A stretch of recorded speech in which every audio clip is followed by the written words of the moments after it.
यह स्टोरी शुरू होती है जब मैं घर से गुस्से में बड़बड़ाते हुए निकल आया था और बस स्टैंड की तरफ आगे बढ़ने लगा। मैं मन ही मन बड़बड़ा रहा था, पता नहीं कितने पैसे छुपा के रखे हैं, लेकिन मेरे लिए एक बाइक नहीं ले सकते। अब मैं यहाँ से चला जाऊँगा और तब तक वापस नहीं आऊँगा जब तक मैं खुद के पैसों से अपनी बाइक नहीं खरीद लेता। यह इतना सोच ही रहा था, तभी मेरे पैर में मुझे कुछ चुभने का एहसास हुआ। नीचे देखा तो समझ आया कि जल्दबाजी में मैं पापा के जूते पहन आया हूँ। उन जूतों में कील उभरी हुई थी जो मेरे पैरों में बार बार घाव किए जा रही थी, लेकिन उस समय गुस्सा अधिक था तो मैं बड़बड़ाते हुए आगे बढ़ गया। एकाएक मुझे याद आया कि मैं पापा का पर्स भी साथ में ले आया हूँ। मेरे खुरापाती दिमाग में एक ख्याल आया, क्यों ना आज पापा का पर्स चेक किया जाए, जिसे आज तक उन्होंने किसी को हाथ नहीं लगाने दिया था। पता नहीं कौन सा खजाना छुपा है इस पर्स में जो किसी को हाथ नहीं लगाने देते थे। जब मैंने पापा का पुराना पर्स खोलकर देखा तो उसमें पैसे तो नहीं मिले, लेकिन पैसों की जगह पर एक डायरी रखी हुई थी। तब मैंने सोचा, ओ तो यहाँ खजाना छुपा रखा है। मैं समझ रहा था कि यहाँ पापा ने लिखा होगा कि किस से कितने पैसे लेने हैं और किसको कितने पैसे दिए हैं, लेकिन मैं गलत था। जब मैंने उस छोटी सी डायरी का पहला पेज खोलकर देखा तो वहाँ पर जो लिखा था वह थोड़ा सीरियस कर देने वाला था। डायरी में जो लिखा था उसे पढ़ने के बाद मेरे चेहरे पर जो एक्सप्रेशन थे वह गायब हो चुके थे, क्योंकि डायरी में वैसा कुछ नहीं था जैसा मैं सोच रहा था। वहाँ पर उन पैसों का हिसाब लिखा हुआ था जो अलग अलग कामों के लिए अलग अलग लोगों से उधार लिए गए थे। उस लिस्ट में कंप्यूटर के नाम पर भी पैसे लिए गए थे। कुछ यूँ लिखा था 50,000 बेटे के कंप्यूटर के लिए। यह वही कंप्यूटर था जो मैं आज तक यूज कर रहा हूँ, लेकिन मुझे यह पता नहीं था उस कंप्यूटर को खरीदने के लिए पैसे कहाँ से आए थे, लेकिन आज पता चल रहा था। तभी उस डायरी को पढ़ते हुए बस स्टैंड पर पड़ी बेंच पर आकर बैठ गया।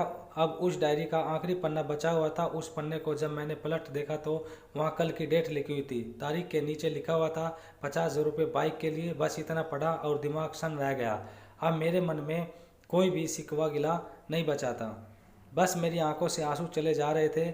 मुझे तक नहीं पता तब मैं क्यों रोए जा रहा था। अब मैं जल्दी से घर की तरफ भागा, लेकिन जूतों की वह कील पाँव में अब तक घाव बनाने में कामयाब हो चुकी थी। मैंने जूतों को रास्ते में ही निकाल कर फेंक दिया और भागते लड़काते हुए घर जा पहुंचा, लेकिन पापा घर पर नहीं थे। मैं समझ गया वह कहाँ थे। मैं सीधा पास वाली बाइक एजेंसी की तरफ भागा। पता नहीं आज कहाँ से इतनी ताकत आ गई थी कि भागते हुए थक नहीं रहा था, और वह भी बिना जूते के नंगे पैर। जैसे तैसे मैं बाइक एजेंसी पर पहुंचा। पापा वहीं थे। मैंने पापा को दौड़कर गले लगा लिया और मेरी आंखों से आंसू रुकने का नाम ही नहीं ले रहे थे। पापा को समझ नहीं आ रहे थे आखिर क्या हो रहा है, मैं क्यों रो रहा हूँ। मैंने पापा से कहा, पापा मुझे मोटरसाइकिल नहीं चाहिए, आप अपने जूते ले लीजिए। अब आज से मैं जो भी करूँगा अपनी मेहनत से अपने बलबूते पर पढ़ कर करूँगा। दोस्तों, बस इतनी सी थी ये कहानी। मैं आज आपसे कहना चाहूँगा कि ठीक ऐसे ही होते हैं हमारे पिता। हम अक्सर देखते हैं कि हम अपनी माँ से हर बात शेयर करते हैं और माँ भी इस बदले में हमें बहुत प्यार देती है, लेकिन एक शख्स ऐसा भी होता है जो हमें छुपकर प्यार करता है। वह होते हैं हमारे पिता। यह परिवार में एकमात्र ऐसा व्यक्ति होता है जो अपने बच्चों से उन्हें बिना जताए छिपकर प्यार करता है, खुद की इच्छाओं को मारकर बच्चों के लिए सपने देखता है और उनकी खुशी में ही खुश हो जाता है। मुझे नहीं पता कि आप अपने पेरेंट्स की इज्जत करते हो या नहीं, लेकिन अगर आपके पास पेरेंट्स है तो आप बहुत खुशनसीब हो, क्योंकि इस दुनिया में बहुत से लोगों को तो पेरेंट्स का प्यार भी नसीब नहीं होता। अंत में मैं यही कहना चाहूँगा कि माँ बाप की भावनाओं का सम्मान करें। दोस्तों, कहानी पढ़ने के लिए शुक्रिया। अगर कहानी अच्छी लगी तो सब्सक्राइब दिस चैनल। धन्यवाद।